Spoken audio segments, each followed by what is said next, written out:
Тази машина е толкова голяма, че държи световен рекорд.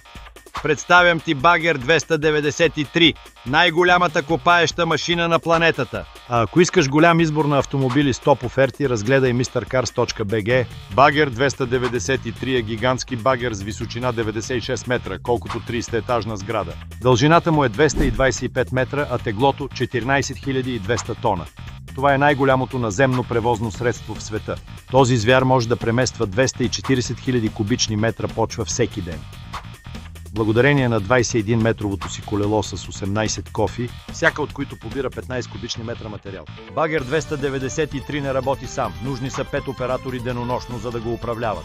Машината използва 16,56 мегавата мощност от външен източник.